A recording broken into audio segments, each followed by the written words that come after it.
Sean bienvenidos al tercer y último video de globo ocular.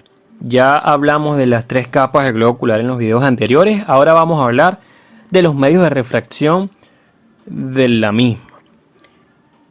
Ya en los medios de refracción ya nosotros hablamos primero del más importante, que era la córnea, porque es el que mayor poder de refracción tiene. Esta analogía que les puse aquí fue el globo ocular completo con sus tres capas. Y esto que ustedes ven aquí sería básicamente el iris, que no es un medio de refracción. Hasta ahora, el único medio de refracción que les he hablado o que les he nombrado es la córnea. El siguiente medio de refracción en orden de anterior a posterior es el cristalino. Recuerden que el cristalino está ubicado por detrás del iris y que está suspendido a través de los ligamentos suspensorios del cristalino allí en esa posición central. Detrás del cristalino encontramos el cuerpo vítreo, que es una estructura, una masa, digamos así, gelatinosa, que se encuentra ocupando la mayoría de lo que es el globo ocular por detrás del cristalino. Y luego tenemos dos líquidos, o un líquido, mejor dicho, lo que es el humor acuoso, que está por delante del cristalino, es quien baña toda esa estructura cameral, esa cámara que está delante del cristalino. Y luego tenemos el humor vítreo, que es el que está dentro del cuerpo vítreo, que es el que tiene la forma o la consistencia gelatinosa. Estas estructuras, que son 5, son las que nosotros llamamos las estructuras de refracción del ojo. Ahora también tocaremos en este video lo que son las cámaras del ojo. Recuerden que el ojo tiene dos grandes cámaras, una cámara anterior y una cámara posterior. Es decir, que todo lo que está delante del cristalino es una cámara, pero lo que me va a dividir de anterior a posterior realmente es el iris. La que está por delante del iris sería la cámara anterior, y la que está posterior al iris sería la cámara posterior. Vamos a elucidar entonces cada uno de estos medios de refracción, excepto la córnea, que ya la tocamos en el video número 1. No se vayan a despegar entonces del video.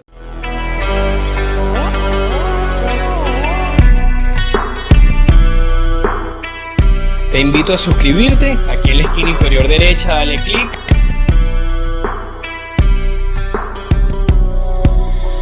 Y no olvides darle like al video. Es muy importante entonces que ustedes se suscriban al canal. Aquí en la esquina inferior derecha usted le da clic y automáticamente queda suscrito al canal. Ya hablamos entonces de la córnea, como les dije en el video 1. Vamos a hablar entonces de la siguiente estructura de estos medios de refracción, que es el cristalino, que es el cristal del ojo. Este cristalino es una estructura que está ubicado en el centro ocular, que tiene un diámetro aproximado de 1 centímetro y tiene un espesor central, que es su mayor espesor, de 5 milímetros. Y en esta visión, que sería más o menos una visión superior del cristalino, vamos a ver que tiene una forma biconvexa. Esta sería su cara anterior, esta sería su cara posterior, y tiene una zona central, que es la zona, digamos, más pronunciada, que se denomina ecuador del cristalino.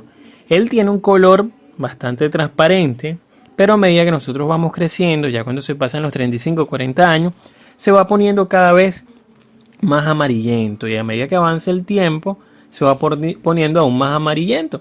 También hay una enfermedad, que es la que nosotros denominamos cataratas, que son, por decirlo de alguna manera, una mancha que ocurre o que está tapando lo que es el poder transparente que tiene el cristalino. Va a tener dos límites o dos puntas, que una sería el polo anterior y el otro sería el polo posterior.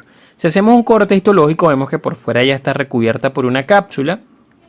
Por dentro de la cápsula encontramos una corteza y encontramos en el centro un núcleo.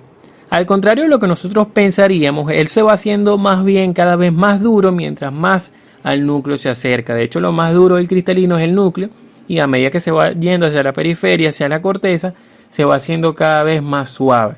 Él tiene la capacidad de elongarse, de estirarse y hacerse menos ancho en sentido anteroposterior, y de adoptar su forma principal de acuerdo a lo que necesite el ojo en ese momento.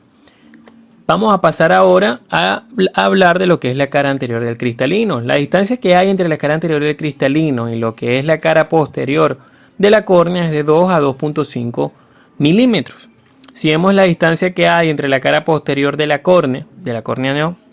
cristalino, hasta lo que es la retina, son de aproximadamente 16 milímetros. Entonces, existen unos ligamentos que son los que me sostienen al cristalino en su lugar, y son los que pueden hacer que éste se alargue o que éste digamos, se vuelva a su posición original, se relaje. Estos ligamentos, que son estos que ustedes ven aquí, se insertan en su mayoría en lo que son los procesos ciliares y son denominados los ligamentos suspensorios del cristalino, también denominados zónula ciliar. Ambos son sinónimos. ¿Qué va a pasar entonces? En la parte posterior del cristalino encontramos lo que es el cuerpo vítreo. Ese cuerpo vítreo está conformado por la membrana vítrea, también denominada membrana hialoidea, que es toda esta estructura que tú ves, que es la que recubre al ojo, que es la que está en contacto con la retina.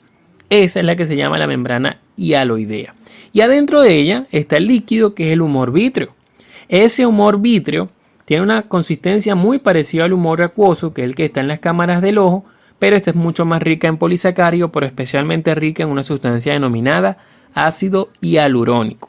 En el centro vemos que hay un conducto denominado conducto hialoideo, que no es más que el lugar en donde en la vía fetal estaba la arteria hialoidea en el feto. Entonces, el ojo o la luz para atravesar el ojo tiene que pasar a través de estos medios acuosos. Tiene que pasar a través de las cámaras. Tenemos una cámara anterior, que es la que está entre la córnea y el iris, y tenemos una cara posterior, que es la que está entre el cristalino y el iris. Esta cámara anterior, vamos a comenzar con ella, mide aproximadamente de 2 a 2.5 milímetros, que es la misma distancia que les decía ahorita que había entre el cristalino y la córnea. Esa pared anterior de la cámara anterior está dada por lo que es la cara posterior de la córnea, mientras que su pared posterior, que sería esta, hacia la periferia estaría dada por el iris, hacia el centro por lo que es la pupila, que recuerden que no es más que el orificio que deja el iris en el centro, y por la porción central del cristalino. Esa sería la pared posterior de la cámara anterior. Su circunferencia, que es el lugar, digamos, más ancho de la cámara anterior, viene dado por el ángulo entre el iris y la córnea, que es el ángulo iridio corneal. Ahí faltó una I, es iridio corneal. Ahora, la cámara posterior, que sería la que está detrás del iris, tiene como límite anterior lo que es la cara posterior del iris, mientras que su pared posterior está dado hacia el centro por el cristalino y hacia la periferia por lo que es los ligamentos suspensorios del cristalino, que ya sabemos que también se llaman zónula ciliar. Ahora, su circunferencia, que sería esta que ustedes ven aquí, la menor, que es la circunferencia libre de esta cámara posterior, está dado por la unión entre lo que es la pupila, que es el mismo borde libre del iris, y la porción central del cristalino. Mientras que su circunferencia mayor, que sería esta que ustedes ven hacia la periferia, la más ancha, viene dada por los procesos ciliares. Entonces, todas estas cámaras, la anterior y la posterior, están bañadas por un líquido que es el humor acuoso, muy parecido al humor vítreo, pero sin tanto ácido hialurónico. Este humor acuoso es un líquido que es producido en su gran parte por los procesos ciliares y por los vasos sanguíneos que tiene el iris. Ahora, él cuando se forma pasa a lo que es la cámara posterior y luego a través de la pupila baña a toda la cámara anterior. Y es en la cámara anterior, a nivel del ángulo iridio corneal, donde se encuentra el conducto de Schlenk, que él se reabsorbe.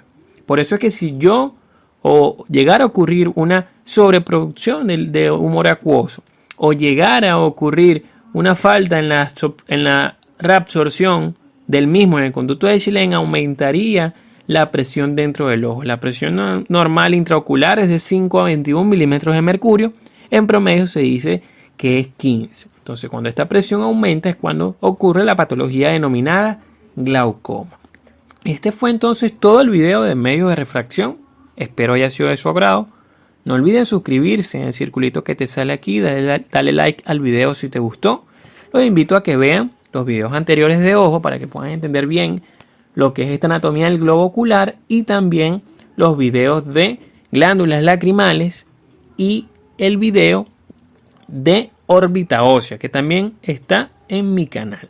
También haré un video especial acerca de los músculos extraoculares, que son los que se encargan de mover el ojo. Muchísimas gracias.